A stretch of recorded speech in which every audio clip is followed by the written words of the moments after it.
똑같이 생겨 보이고 이런 거네. 법선 벡터가 a, b였지? x의 개수, y의 개수 그대로 쓰면 걔는 법선 벡터야. 할 수 있겠어요? 그대로 쓰면 법선 벡터야. 보이죠? 그렇게 되는 거예요. 예를 들어서 잘해야 돼. 잘해야 돼. 예를 들어 뭐 할까? 2x 더하기 3y 마이너스 7은 0 이런 직선이 있었대. 우리가 잘 알아요. 기울기 얼마? 마이너스 3분의 2 y절편 3분의 7 이런 거 알잖아. 걔를 이렇게 해석할 수도 있다. 법선 벡터가 무엇인고? 2,3 이렇게 보자는 소리예요. 법선 벡터가. 돼요? 왜냐면 실제 기울기를 해보면 마이너스 3분의 2잖아. 이 기울기가. 이 법선 벡터를 시점을 원점으로 옮기게 되면 이거 기울기가 2분의 3이잖아요. 역수하고 보호 바꿨을 거니까 수직인 게 당연하겠지. 보이죠? 뭐 그런 거예요. 그러니까 이런 직선의 방식을 보는 순간 여기는 x의 개수랑 y의 개수가 보였잖니? 아, 걔를 우리는 법선 벡터로 볼 수 있겠구나 까지는 인지가 돼야 돼. 할 수 있겠어요? 그래, 중요합니다 이거. 네 번째. 그러니까 첫 번째 유형은 이랬던 거죠. 지나는 한 점이 있고 방향 벡터가 있으면 직선의 방식을 어떻게 구할 것이냐. 두 번째 유형은 지나는 점이 있고 법선 벡터가 있으면 일단 어떻게 구할 것이냐. 두 개 해결한 거거든요. 근데 직선의 방식을 구하다 보면 두 점을 지날 때가 있잖아. A점, x의 1, y의 1. B점, x의 2, y의 2. 이 두 점을 지나는 직선의 방식은 벡터를 이용해서 표현하려면 어떻게 해야 할까? 이제 그게 문제예요. 걔는 또 어떻게 해야 될까? 어떻게 하지?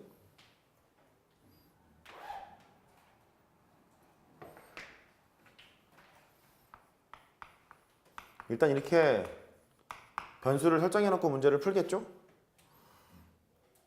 그럼 우리가 알고 있는 사실은 벡터 방정식을 만들려면 직선의 방식을 특히나 만들려면 지나는 한 점과 방향 벡터를 알아야 벡터 방식을 꾸릴 수 있을걸? 지나는 한 점 뭐 알아요. 얘를 택해도 되고 얘를 택해도 되고 이제 뭐가 필요해? 기울기, 즉 방향 벡터가 필요하죠. 방향 벡터를 뭐를 쓰나? 지나는 두 점이 있을 거니까 얘를 방향 벡터로 쓰면 될 것 같지 않으세요? 점이 두 개가 있으니 이 AB 벡터 자체가 방향 벡터잖아.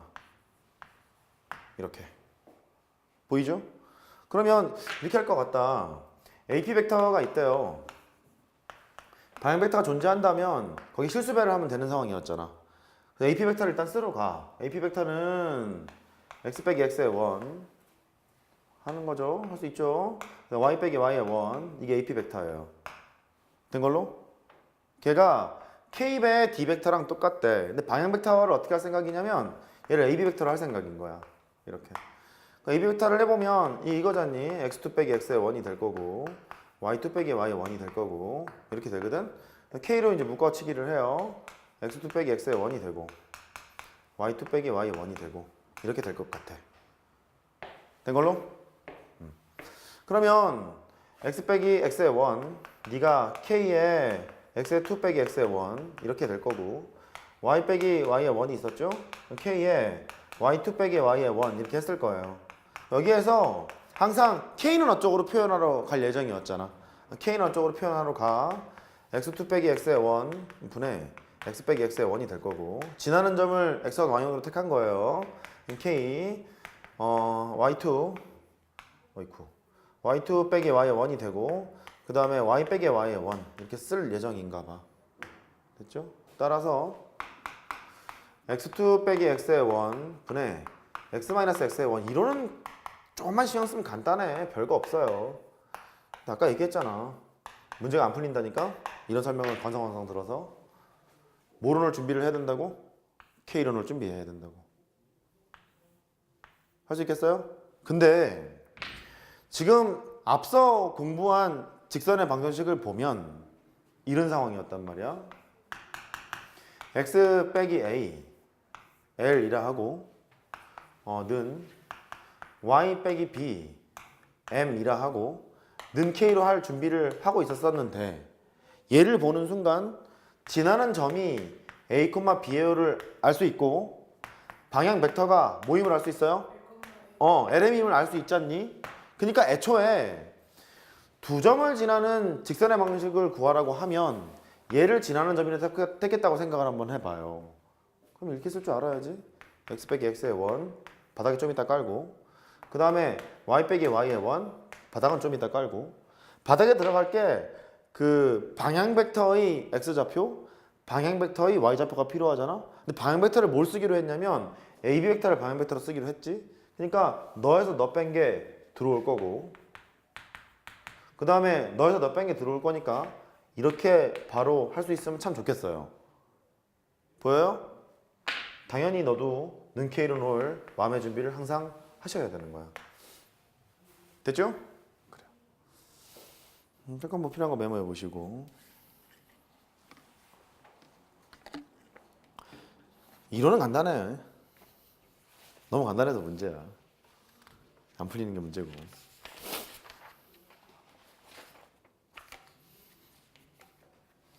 결국 이제 그거네. 아, 직선의 방식을 꾸리려면 지나는 점이 필요하고 방향 벡터 내지는 법선 벡터가 필요하겠구나. 여기까지 인지할 수 있어요? 그거만 일단 하시면 돼요.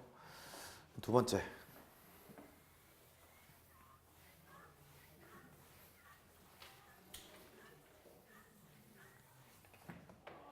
OT 했죠? 잠깐만. 두 번째를 바로 해도 되나? 바로 할까? 괜찮나? 그럼 보죠. 두 직선의 위치 관계.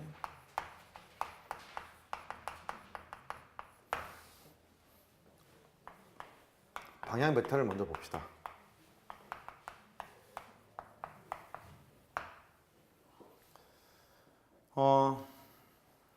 두 직선의 위치 관계는 말이다. 이렇게 평행하거나 만나거나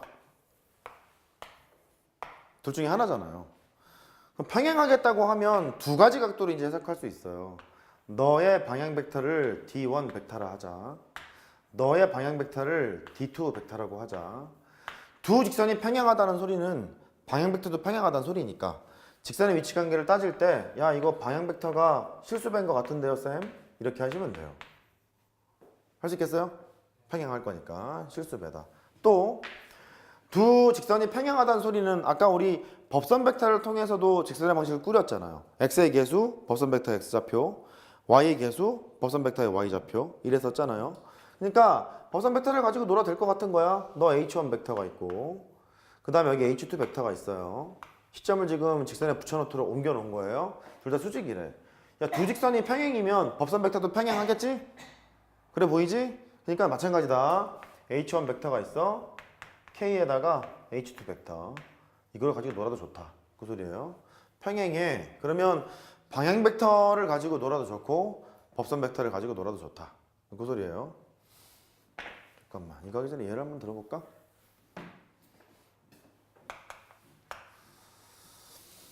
가령 2x 더하기 3y 플러스 a는 0이라는 직선이 있었대요. 이렇게.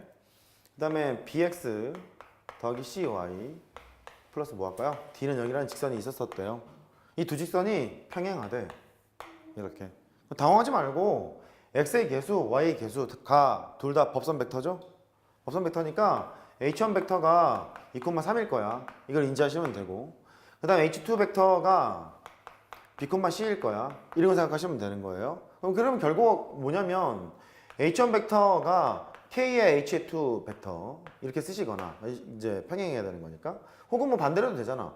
k의 h1 벡터가 h2 벡터 이렇게 하셔도 뭐 되는 거잖아요. 됐죠? 그러면 이런 상황인 것 같아. 아, b하고 c가 너의 실수배면 되겠구나. 이렇게 당연하잖아. 너는 2k가 될 거고 너는 뭐 3k가 될 거고 이렇게 돼야 돼. 그 소리죠? 근데 당연해요. 우리가 이런 직선의 방식을 보면 얘를 4x 더하기 uy로 써도 괜찮은 거 아니야? 두 배 때려도 되는 거 아니야? 이거 길이 똑같잖아요. 그러니까 그 의미를 벡터 관점으로 한번 확인해 봤어요. 그 소리예요. 됐죠? 그런 얘기입니다. 그 다음에 이번에는 두 직선이 만나는 경우를 봐요. 두 번째를 하기 전에 인트로를 잠깐 해야죠. 기억나니? 두 벡터가 이루는 가격 크기를 세타라고 하자. 코사인 세타를 구하려면 분모에 들어갈 것은 A 벡터의 크기 곱하기 B 벡터의 크기 이렇게 되고 분자에 들어갈 게 뭐지? 내적이었죠? 내적 결과가 이랬으니까 만약에 이 세타가 예각이었대요. 세타가 예각이 되면 코사인 값은 양수인 게 분명하니까 절대값을 씌우자 이랬단 말이에요. 그러니까 두 벡터가 이루는 가게 크기를 구하라 그러면 코사인 세타를 구하라 라고 생각하시면 되고 이때 내적을 가지고 놀아야지 이런 생각하시면 돼요. 왜 이 얘기를 왜 했냐면 직선이 이렇게 있대. 이렇게 이게 F라는 직선이 있고 G라는 F1할까요? F2라는 이렇게 직선이 이렇게 있대요. 그러면 두 직선이 이루는 교각을 세타라고 했대. 하나는 예각이고 하나는 둔각이었을 거라고. 그럼 마찬가지로 너의 방향 벡터 D1 벡터가 있고 너의 방향 벡터 D2 벡터가 있다는 거예요. 이렇게. 그러면 두 직선이 이루는 가게 크기를 네가 구하고 싶으면 방향 벡터가 이루는 가게 크기를 재도 되지 않겠느냐. 얘를 일로 가지고 오고 얘를 일로 가지고 오고. 보이죠? 그래서 첫 번째 방법은 이렇게 하는 거예요. 코사인 세타를 이렇게 구해보자. D1 벡터 이 크기 D2 벡터의 크기를 하고 D1 벡터랑 D2 벡터를 내적해서 하면 되는 거 아니더냐. 근데 예각이라고 하면 절대값을 붙이면 되고 둔각이라고 하면 절대값을 마이너스만 달면 되는 거고. 되죠? 그래요. 첫 번째는 이제 그렇고 두 번째 이번에는 F1 벡터가 이렇게 있어요. F1이라는 직선이 이렇게 있어요. F2라는 직선이 있대요. 전에